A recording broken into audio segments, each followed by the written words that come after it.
strong pick potential with the Gragas and the Thresh, but they're a little squishy when it comes to a 5v5. That said, if they can take Faker out, SKT really not going to have any damage. So if they can successfully focus him, but that hasn't happened this series. KT has put a premium on attempting to kill Faker, and they haven't made it work. Yeah. Starting off with the barrels. Some powder keg action to help kill the Krugs. A keg for the Krugs. I guess Gragas is happy with that. True. 2 kegs. Well, I don't think he'd want to drink from that one, though. He'd be very disappointed if he tried drinking from that one. Oh, dear. Like, oh, it tastes sandy. Really interesting lane matchup. It's been a long time since we've had to really evaluate Riven mid matchups. The Doran's shield is one of the big changes in the last 2 years. He's going to block 8 damage from each of those twin fangs, so he's going to have the single target reduction. As Pickle's taking a lot of damage. Wolf taking a lot of damage in return, too. Being very aggressive with this cannon, as you often do in lane, but it's dangerous to do against Peekaboo. This guy's a playmaker on the Thresh, and you do have to give it some respect, even if you are up 2 games in a best-of-5. Let's note that it's once again 2v2 action. Once again, Peekaboo hasn't been unleashed on the map. Looks like they're 1 creep away. Got that level 2 a little bit quicker. They go for the death sentence. Doesn't quite hit. I worry for Nagne a bit in this matchup. Now, he had his choice of picks against the Riven. There is a lot of potential for Nagne to do well in this lane eventually, but the all-in potential is pretty massive when he couldn't honestly take the summoner spell exhaust. He couldn't take a defensive summon, needed cleanse for team fights. And now there's really a lot of burst worries onto Faker, who has a lot of mobility to dodge away from their poisons. If the Q doesn't register, damage trades comfortably in Faker's advantage. I think what I like about the Cassiopeia here is if you can avoid that all in, if Bengi doesn't get to that mid lane. And will they dive this? Bengi coming in with the double buff. Smarant there as well. Twist advance onto Someday. Someday in a little bit of trouble, not even going to bother. Oh, he did use the flash. Tried to parlay Marin to get enough damage from the turret, but it didn't work out. Oh, he did kill Bengi. Somehow, Elise was killed by a turret from space, or in space. That was... And she was never seen or heard from again. That was actually quite interesting. So that ended up being a pretty nice trade, considering that Someday got the kill. Was it maybe the Gangplank passive that did the job there? I don't know. Oh, bang. Taking some damage. Well, the passive doesn't burn. Never mind. Yeah, I don't know. Must have been a turret hit. Gragas tried to come in, couldn't get to the lantern. It was taken away by the time Peekaboo had flashed away, so not able to pick up the kill down bottom. Quite a lot used for it. Heal and Peekaboo's flash used to try and make a play bot lane. Well, KT knows they need to make those plays, and we're going to need to see a level of aggression from them that we haven't seen at all tonight yet. Faker's got that mid lane pushed up quite a bit. Still down by a few CS, though. I want to talk about what made that gank work and the knowledge that it took, because what happened actually is there was a hawk shot that came in from Bang to the blue buff that saw a score in the bottom side. So once they had that piece of information, they knew that that push that they had set up, because both junglers were on the blues, was going to definitely not be answered by the Gragas. So some forethought there, very low risk gank in spite of what happened. And Someday's the guy you want to take out. He is the star of this team. He is the one that really does carry this KT Rolster squad. Now, I was trying to talk about the Cassiopeia Riven matchup too, and the nice thing is that we've seen Cassiopeia played into SK Telecom before, and Faker just plays Victor and shoves down the tower. Peekaboo trying to get in there. That is risky. Yeah, he could be in a lot of trouble here. Willie gets stunned by Wolfwolf flashing in. They do get it. Peekaboo's going to get taken down. The dangers of warding. Oh, and it is so dangerous to give Faker a kill on that Riven. Now they're going after Nagne, but Score's there for the disengage. Cassio has exhaust, so that's where the summoner spell will work, but Peekaboo, 26.8% of his team's deaths. This guy dies a lot trying to make plays happen, and usually it's in lieu of getting an excellent ward or winning a team fight with a big initiation, but sometimes he just wanders and dies in the early game. And that kill could not have gone to a worse person for KT. Super dangerous. Looks like the dive's coming in again, but Score's around. They're going to have to disengage on that one. Bengi taking some turret hits. Score jumps right in. Bengi escapes for now. Will he actually make it out? Score getting low. Marin, a huge ultimate. Peekaboo comes in with the lantern, though the death sentence does not connect. No deaths. Oh, unless it's Faker killing Nagne, but no, he has to turn around. Those twin fangs doing a bit too much work. He blew Nagne's cleanse, though, in that exchange. He used his ignite early, so there wasn't necessarily a finisher right there. Man, Bengi playing with fire a little bit right there, nearly going down. Well, it was a nice play from Score to stun him up under the turret. was nearly a kill. I'm surprised Bengi got that repel off in time, and after his first death this game, you'd think Bengi would be a little bit nervous about repelling under turrets. Wolf coming in, double 6, they get the flash from Nagne. Faker comes in, he's got the ult, he's got the kill. Beautiful, beautiful Faker game from SKT. Dodged that petrifying gaze so beautifully, I almost couldn't see it.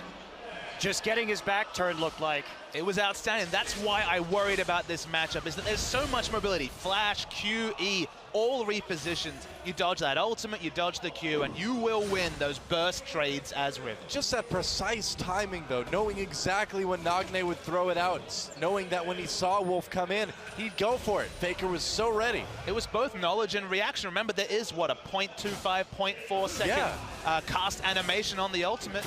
Nearly instant. Flashed it expertly. Let's watch this one again. Let's see how Faker does. Wait for the animation. Comes now, flashes it. Wow. Beautiful. This was Riven mechanics. Things Faker does. Not lose Riven mechanics in what, 2 years since it was so, a relevant pick Do you ever for really this lose player? it? I mean, the answer is no, clearly. Guess not. Well, SKT already off to a pretty good start here. Throwing some kills onto that Riven. He's got his brutalizer.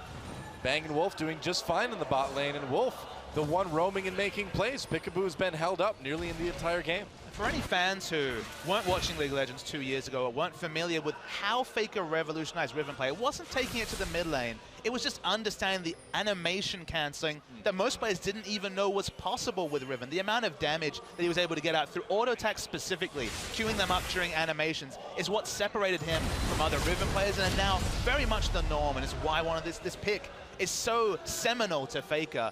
He just revolutionized mid lane Riven and Riven in general as a champion.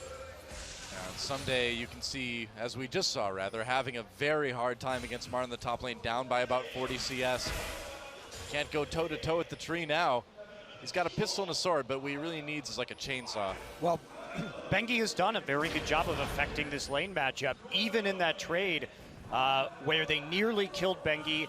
Bengi Someday's been getting too low to actually stay in the lane or get close to farm. And not only that, but Marin's been doing a good job of taking out all the kegs. Whoa, Someday in a lot of trouble. Marin taking some turret hits. Is he going to go for it? He's got the flash. He can flash twist advance. Someday's got his flash as well, so Marin knows that he'd have a hard time closing. Good to see Marin show some respect there. Knew the counter flash was imminent, but the pathing from SKT, specifically sending Bengi up. Remember, Gangplank builds full damage. He wants to build Trinity Force Infinity Edge. Low base health. He's a bit like Ryze. He doesn't have the defensive snare even, or the ultimate to dissuade turret dives so much later in the game. They just expertly denied him in the laning phase.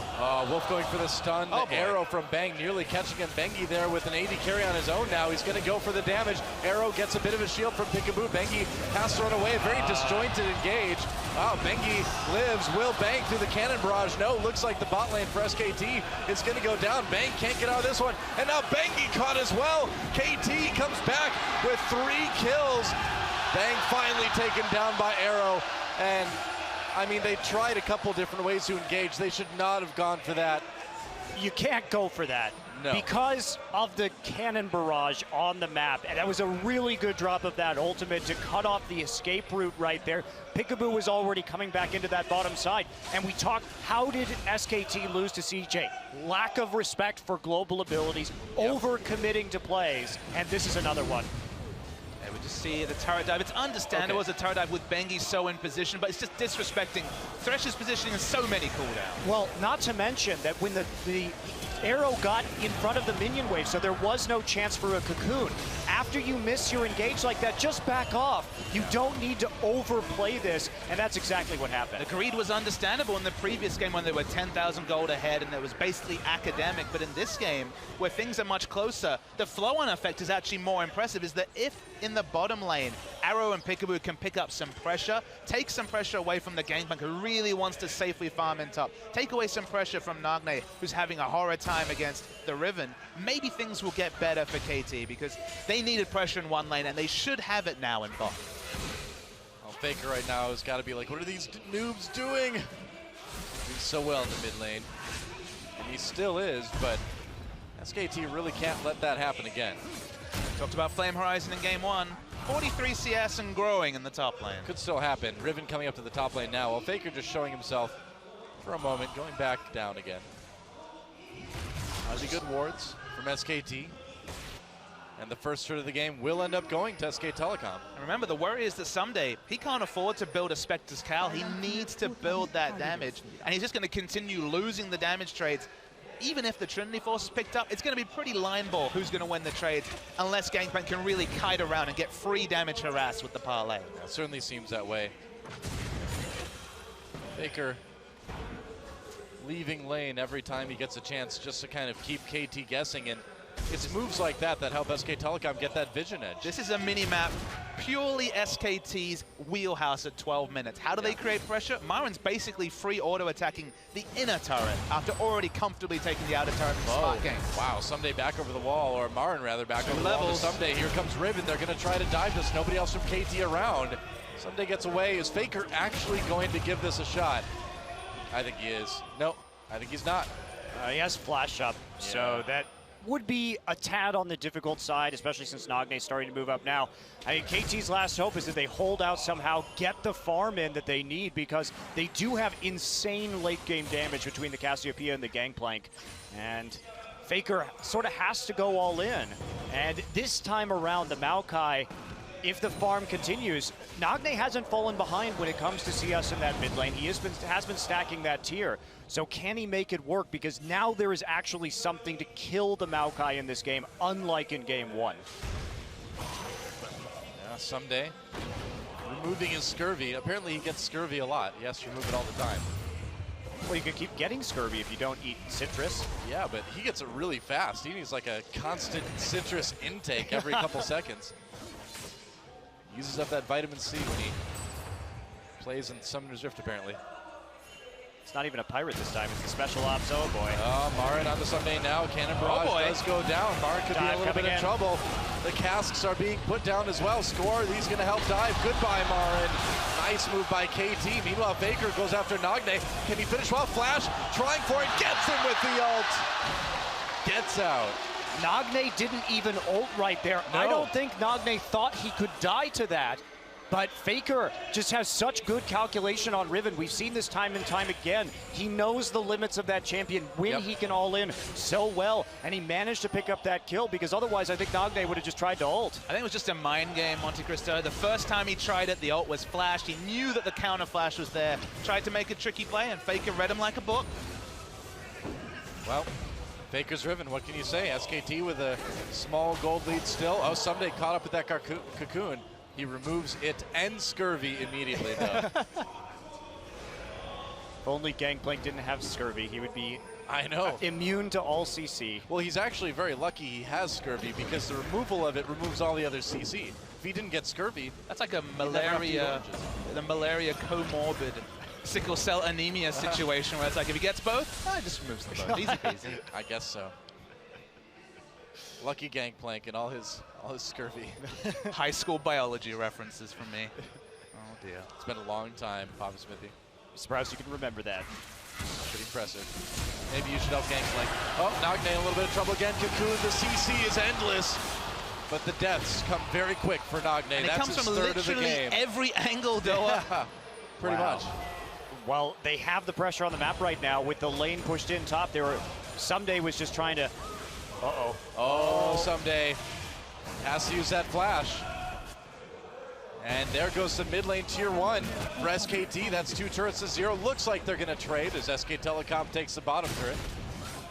Faker gets parlayed. It's really not much of a parlay, is it? I mean, a parlay is like a negotiation to usually negotiate some sort of like peaceful thing, right? But Gangplank just shoots you.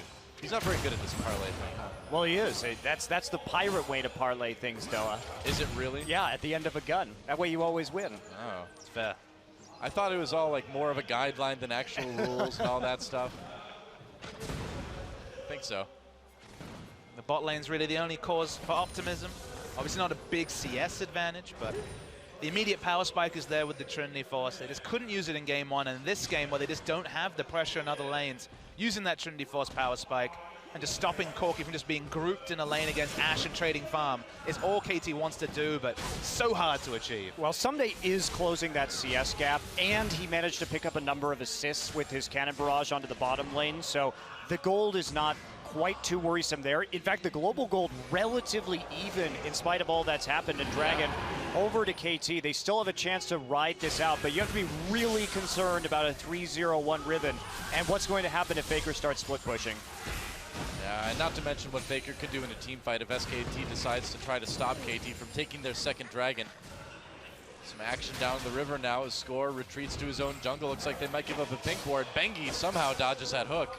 And SKT, they're going to start the dragon right now. I think KT would be smart just to Swade, just pick up CS on gameplay, but no, they're teleporting, they're committing. Wow, that's dying so fast. Teleport coming down for someday. They can't save the dragon. Maybe they can win the team fight. Slicing Maelstrom blocks the Peekaboo. Teleport coming in for Marn as well. Faker already picks up a kill. Bengi repelling out of danger. Marn all over Score. Here comes Nagne and someday though. Cannon Barrage keeping SKT in the dragon pit, but now they get out. I think it's time to disengage this fight. Yep, and they will end it. One kill happier and one dragon healthier. SK Telecom still looking really good. KT really wasn't in a position to TP into that fight. They actually got all backed up into a choke point right there. Peekaboo in the front, but they just can't walk through that slicing Maelstrom. And someday, you know, teleporting as defensively as possible around the cove. Obviously, his gangplank only his ult really to impact a fight, but why not just push top lane, pick up CS on this hard scaling gangplank instead of going for a dragon fight that was a hope and a prayer to even come close to stealing it away from SKT. Yeah, you need those damage items on Gangplank. He has the Trinity Force now, but meanwhile, Nagne's still trying to scale with his tier right now. They were lucky to get that first dragon. There's no reason to go for that fight right now. Like you're saying, Papa Smithy, when you could split push instead, maybe get some damage down onto the turret and try and come back in the late game with your scaling advantage. Well, I mean, I think what we're seeing more of is KT just looks really rattled. You know, after the first two games, who could blame him? But this is the finals. You got to keep it together. KT had a consistent win condition during their rise in the second half of the round robin about invading aggressively with Peekaboo and Score, and it just, they've been never allowed to do that. They've never gotten the lane swap off. They've always had Peekaboo anchored to a lane. He's been punished the one time he roamed in this game, and SKT playing their own game just fine. I think you really have to admire SKT for that, though, because I feel like their aggressive play in the lane has been their key to these very one-sided victories that we've seen from them so far tonight. They read how KT won the map. They took the wave clear and they locked KT down. And KT doesn't look like they know what to do in that situation. Seems that way. Arrow chasing Faker. Got to be a little bit careful, but Faker doesn't exactly know where the other members of KT are at the moment. Has vision on Score, so knows not to go for any cheeky 1v1s. Yep. Bit too dangerous, which is, I'm sure, what Arrow was trying to bait him into. I'm trying to frantically control this vision. Yeah. Too, but just the number of deep wards in right now with that mid lane down. Oh, they're going out of Faker. Scores right there. Can they catch him? Faker trying to escape. He's got his flash, gets stunned anyway. Faker's going to go down here. A flash play from Peekaboo, and that's going to help Arrow pick up a kill. Now, what does SKT do in response here? The minion waves aren't pushed up for SKT, so they won't be able to punish any of the other lanes. So smart gank from KT. Yeah, just catching Faker and giving him his first death of the game. And that's how they should be working, right? They have such strong pick potential. They have the Gragas, they have the Thresh early on. If you can make the plays like this, they're trying to get some damage down onto the turret, but that will be responded to by Wolf and Bengi. Trying to save that bot turret. Looks like they will for now. Baron is live. Doesn't it feel like it's much later in the game than it is right now?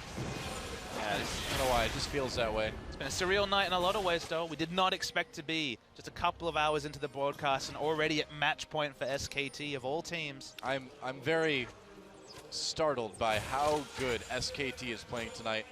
And we saw how great KT was towards the end of the season, but they just look completely outclassed at this point.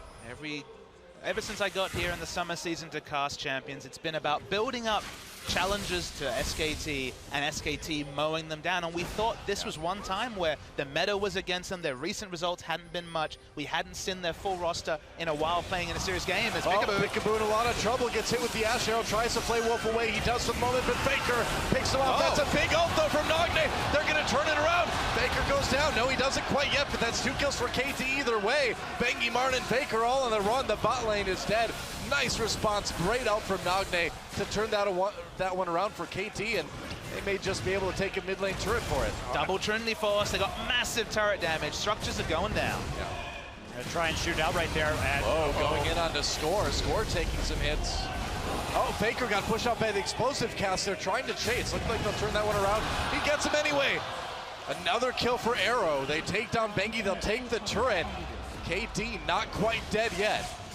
They're going to take a gold lead now too, so this is a positive sign for KT moving into the mid and late game. Now the biggest factor right there was actually that Bengi missed that cocoon. It was barely out of range because what that allowed you to Peekaboo to do was hit Bang with the hook. Now watch this, not in range. Peekaboo then is able to flay and hook Bang, and then the combo comes in. If that cocoon lands, this fight goes 100% in favor of SKT. That was a very little error, but Peekaboo was just on the very outside of that brush, and SKT got pulled in a little too far forward.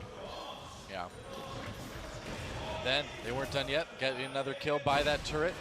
Dragon up in 35 seconds about right now, and both of these teams would like to get their second.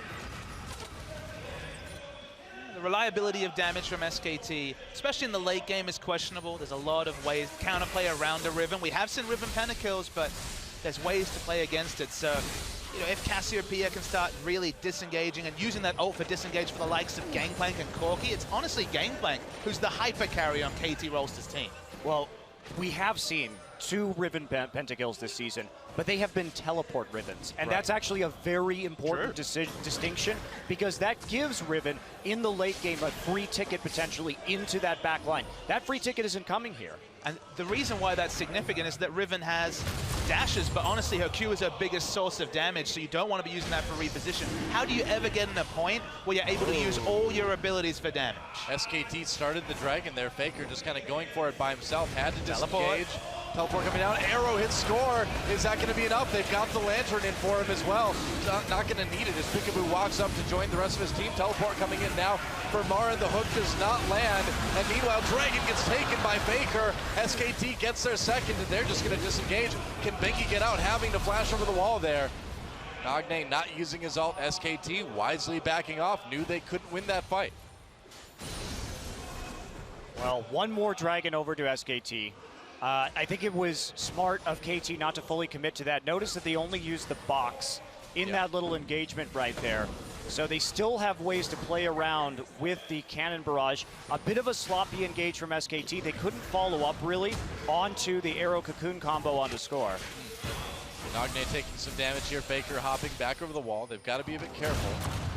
Marin fine someday, but Gangplank's just going to cure that scurvy once again and run away with some powder keg slows to keep Marin away. And the talk of Flame Horizon certainly gone. Only 18 CS behind, looking at the gold. Actually well in front, of course. Remember, the passive from Parlay, adding 8 gold for every one of those last hits, including the ones from Powder Keg. So really powering up and farming up a Storm. He's actually pretty close to Infinity Edge, to be honest. And the damage, look, if he's able to just walk from the Fog of War like he was on the pick onto Bang in the previous red contest, someday unchecked does massive damage at this point in the game.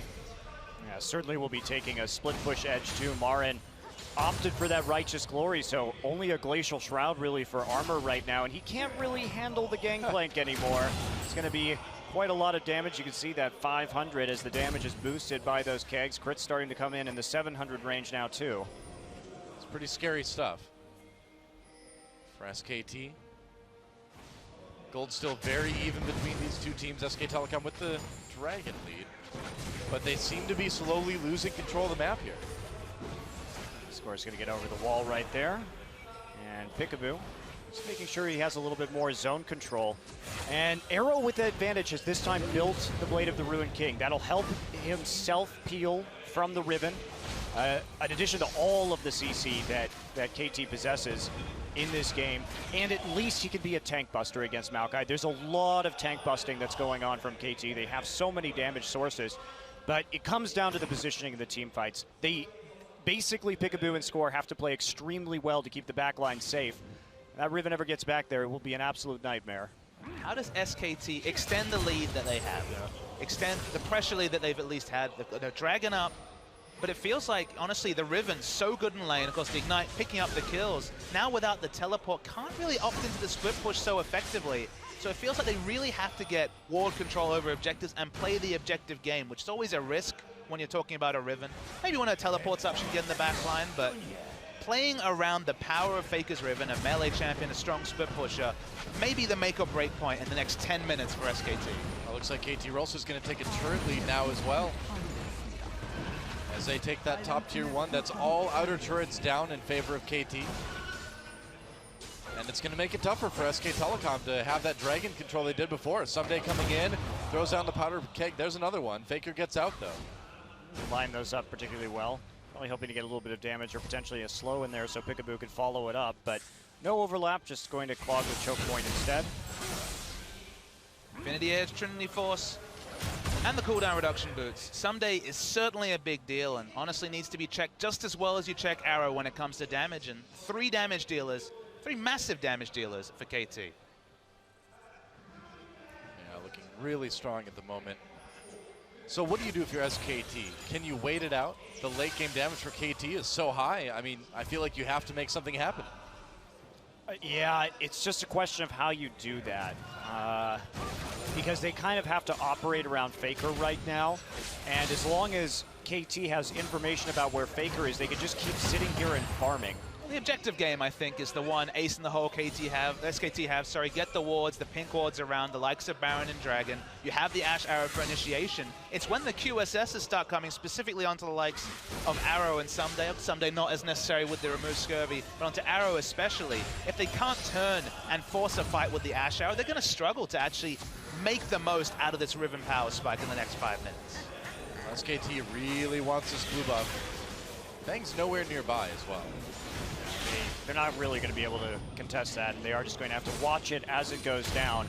SKT still has an outside shot to try and stack up some of these dragons too, but yeah, the team fight getting scarier and scarier for KT, and honestly this is also the first time in the series that we've seen decent vision control from KT. They've actually been able to set up a line of wards in the river for really the first time and deny a lot of the deep wards that just flooded their jungle by SKT in the last couple of matches. So we'll see if they can actually use that information to its fullest effect. It's like Bang potentially looking for an arrow right there, but KT just wants to charge down the mid lane. And there's Someday. Oh, that's a lot of damage on the Faker. Wow.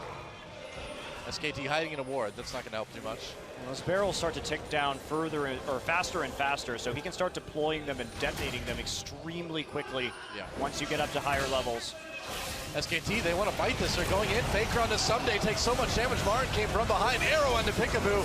Score goes in. Wolf gets a nice slicing Maelstrom. A lot of stuns, but gets killed by Nagne. Faker manages to take down Someday. That's bad for KT as Nagne goes down as well. And SKT, they found the team fight they were looking for. They get the ace. Triple kill for Bang. And now things are going right back SK Telecom's way. Someday was having so much success getting those little pokes off that he overextended, even with remove Scurvy and Flash up, was tracked down, died first, and so did KT's hopes of holding up around this Baron, of scaling up, because it's going to be a free, uncontested Baron to SKT, and maybe a couple of turrets too. Yeah, Faker just trying to push this wave up right now so they can use that Baron buff as quickly as possible to maximize their advantage. Not only that, but Marin got a very good teleport in onto that back line. Again, it was all about KT. You can see how squishy they are if their back line. Score's not in position right now to defend his teammates with a disengage explosive cast. Wolf also with the flash. Nagne and Someday basically do no damage in this team fight. One, thanks to the exhaust from Wolf, and two, thanks to the exhaust onto Someday rather, and then just getting onto Nagne immediately. And there's Dragon number 3 now for SK Telecom. In that fight, Faker flashed one of the barrels Someday put down too, and that let him kill him. But the big question is, stuff. Why are Cassiopeia and Gangplank so far up the lane with their Gragas not in position for disengage? There was clearly some sort of communication error, because they presented the initiation on a silver platter to a team we'd spent so long discussing. Lacked initiation options, even with the Ashe. Yeah, they had to get that TP to work. And sorry about that. The exhaust was onto Faker in that last fight from Peekaboo, looked like. So no exhaust on SK Telecom. Oh, just like that. SKT with a 4,000 gold lead and right back into it again. Turret lead, Dragon lead. And now KT, they really need to kind of turtle this one out, don't they? The split pushing threat of just Faker was being muted. It was about 10 minutes of passing free farm over to the likes of Gangplank. Faker with these items and now the Baron buff, and suddenly very hard to account for this Riven in a split push. Pretty much just going to have to let this tier 2 in the bottom side go. Now, at this point, though, SKT doesn't have that many options. Their siege with this composition is actually quite poor. You do have to be worried about the Gangplank ult being dropped on top of you and some sort of engage from KT, or just a barrel catching an Ashe out if she walks up to auto-attack a turret. So, banner of command there for Wolf to try and push this out. That's actually not going to be that great against a Gangplank. Yeah, I mean, it's not like he lacks an AD. Yeah, well, they kill the kegs fast enough, maybe. I guess so. Oh, Cannon Minion's actually getting some decent damage on. Faker finds Nagne. He's going to QSS out of the ultimate. Still goes down. The turret did enough, and now SKT needs to be very careful. Cannon Barrage comes in. Is this KT's moment? Flashes across the board, and SK Telecom needs a major disengage. Luckily for them, the lanes are pushing in their favor. No Dragon, no Baron for KT to take advantage of, but a dangerous moment for SK Telecom. Well, I mean, they are getting a little bit over-aggressive again in this particular game. The closing in the last game and this one hasn't been the cleanest, and that was a bit of a disrespectful play. Remember, Marn doesn't have TP. You want to try and push onto these inhibitor turrets, you can just get collapsed on. I'd say it was a low percentage play, would be probably too complimentary from SKT. Why is Faker trying an all-in when Marin doesn't have teleport, when they couldn't really skirmish effectively? They honestly lost the minimum for what was a silly play from Faker. Well, certainly got a decent lead either way. 6,000 gold at this point. But yeah, you need to close that out a little bit cleaner. I'm actually surprised to see the Spirit Visage on Someday in this game. It does give you some of that CDR and help in the split pushing against the Maokai, but at the same time, most Gangplanks just like to build pure damage and be that big glass cannon. And they do need quite a bit of damage in this one. Nagne opting for the Rylai's here. He needs that survivability and the ability to kite out against the Riven. Is that really a relevant factor in a team fight that's going to be very unorganized with the likes of Flash, Cannon Ultimate coming in a laning phase? Sure, if there was a split push situation, 1v1, absolutely. But the Rylai's is a very strong pickup on Cassiopeia, but in terms of the actual Riven matchup, it's probably too little too late at this point. Faker's still pushing up that bot lane. Nobody's going to contest this guy at this point. And SKT, do you think they can just sort of wait it out till the next Dragon? Or do you think they need to kind of push ahead here? It's the safest option. They're very flash reliant for any sort of turret dive, but the flash is only now up for Bang, Marin, and Faker. So look, they could try the aggressive move, but the safer play, definitely to wait for the Dragon. Yeah, those kegs are dying very quickly now. SKT has really been on point at taking out those kegs immediately as soon as they can there. Yeah. So that actually has helped their siege a little bit. But this is a very impotent siege. They're going to try and use this last banner minion and see what they can get. Yeah, Marin coming down to help out as well. Arrow taking some hits. That turret getting poked down, but poked down very slowly. And there's more barrels getting thrown around this game than a 10-hour version of or marathon of Donkey Kong. It's a lot of barrels. It is.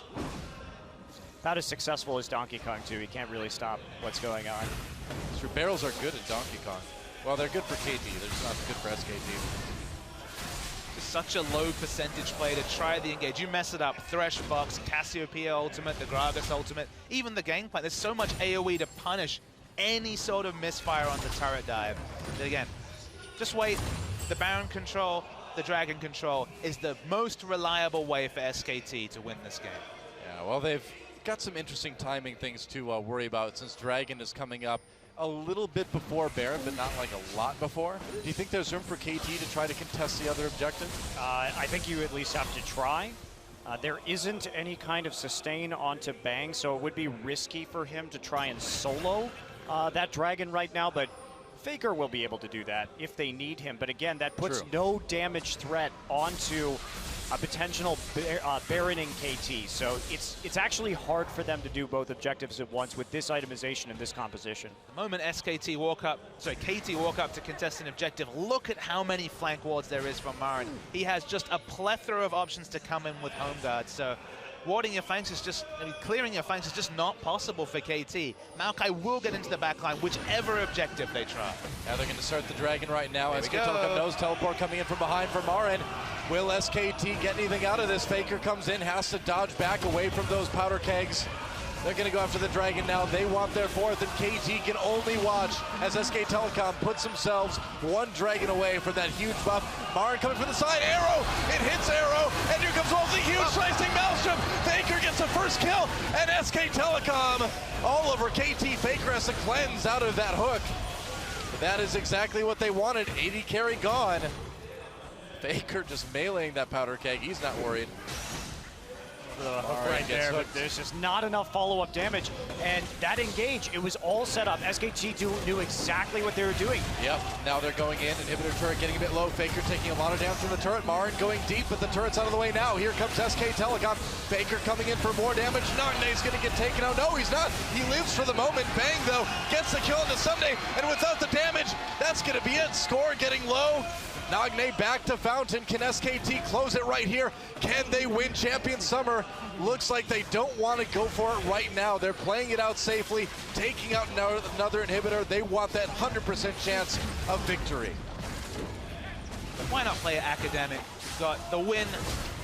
Literally, you're banging down the wall, banging down on the door of the win. They're so set up to win this game. They've even overcome their difficulty in breaking the base now that they've got 2 inhibitor turrets down. SKT, the one confident prediction, okay, I thought KT would win. The one confident prediction I would have bet money on is that this game would not have been over in 3 matches, and it's looking like it's going to be. Yeah, especially with the matches that we saw in the second round, Robin. KT was much more competitive, and they held on here, but their mistakes in positioning have been punished so brutally. Oh, can they sneak a Baron away? SK Telecom already nearby. They're going to see him with the Scrying Orb. I don't think that's going to work. KT has not had a window into anything in this match. No. Even when they tried to contest the Dragon right there, the proper play was already set up by SK Telecom. They had the answer immediately. Not only that, but when it failed to work and they got the Dragon anyway, but then they just set up the flank even after that because Marin was so deep in the enemy jungle. And if KT can't disengage, they have to engage KT or SKT from one direction and kite backwards if their backline is boxed in. Well, they hooked Marin. Marin just pops that ult though, backs away. Just gonna wait on the cooldown of the ult before they try another initiation. Gangplank's clearing waves in mid. He can only do so much against 2 downed inhibitors. As Faker's added a Randuin's Omen over to all his damage. Why not, man? He's already got so much damage. Doesn't really need much more at this point, but the armor certainly helps. And here goes SKT. They find a pick. Well, Peekaboo flashes out of it. They get a flash, though. Are they going to try to push something else now? SKT, again, no rush here. They've got 4 Dragons. They've got 2 inhibitors down. They don't need to take any chances, and being that those chances might make KT get a small window to win, I don't think you want to do that. If you're SKT, you want to close this one out now. Well, KT's damage is still very big. Exactly. So giving up the wrong team fight could still see them lose this game. So I agree. Play it out methodically. Just play around the Baron. Someday has teleport. There's a disengaged Faker. In a little bit of trouble, actually. And behind, he's going 1v3. Faker cleanses out of the death sentence. Meanwhile, Maokai kills Arrow already. Faker in trouble. What was I even talking about? There goes Peekaboo. He's going to go down. Nagne does kill Faker. I guess he was in trouble. Never mind. There goes Peekaboo. Nagne. Cannon Barrage comes in, but where's the rest of the support for KT? Only Nagne score and Someday remaining, and Nagne burning down. He'll get taken out by Wolf's Ignite. Score and Someday on the run. No Faker. But SKT not too worried about that. Well, as the super minions push down the Nexus turrets. Someday just couldn't get into that fight. He was trying to defend the base, and he had teleport up, but SKT knew that there wasn't on a mission. Uh-oh. Look at the minimap. Yeah, he is. Wolf trying to distract on these teleports. The arrow. Oh my Bang, gosh, is this Ash Arrow gonna hit? This Ash Arrow dodge, but Bang comes in, takes one inhibitor turret. He's going for the next one. They're delaying it, and Bang is going to win Champion Summer for his team, SK Telecom. 3-0 in the spring season, 3-0 in the summer season. This is the year of SKT. What a dominating performance. I mean, I thought it was going to be one-sided in spring, but I did not think it was going to be one-sided this time. Me neither, not in a million years, man. I said 3-2 SKT before this, did not expect a 3-0. We're all shocked. And shame on you, Monte Cristo. Shame on me. Yeah, SKT, shame on you guys. Every time a team was built up, first it was Jin Air, then KT, then Ku Tigers. Oh, maybe these teams can stop SKT's win streak. It was actually CJ in the end, but when it came to the rubber match, the big match of the season, no one in Korea can